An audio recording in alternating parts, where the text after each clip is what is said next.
A common question these days is on the budget, the wish list for the budget, the expectations from the budget. And let me tell you, this year my expectations have very little to do with the stock market, because the people investing in the stock market have actually done well last year, and even better if they were investing through us. But a lot of the economy is still hurting. You can see it in the real estate, that high-end real estate is selling, whereas that is not the case below that level.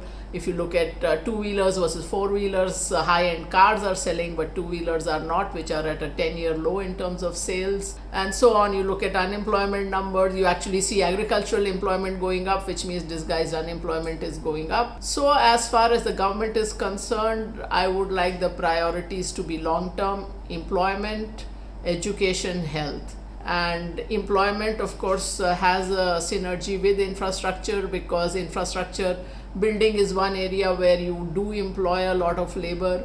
Something like the production linked incentive scheme, the PLI scheme, while it is good for the organized sector, most of the organized sector tries to minimize rather than maximize labor inputs or employment. So that may not work very well for the employment. What might work, which the ex-RBI governor Raghuram Rajan mentioned in an interview, is that if the government can put policies in place to incentivize, or at least have a environment where IT services is one side, but there are other services like telemedicine, telelegal, etc., which can also move to India. So that is a low-hanging fruit in a sense. Unemployment is a major issue, so I hope we'll be able to get something which gets the employment numbers higher, because that also drives demand for a lot of goods.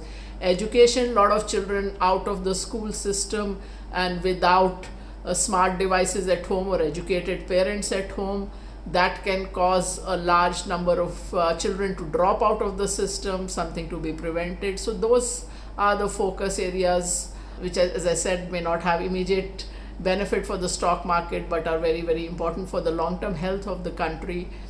In terms of risks, we have had a loose fiscal policy and a relatively loose monetary policy at a time when inflation has been rising.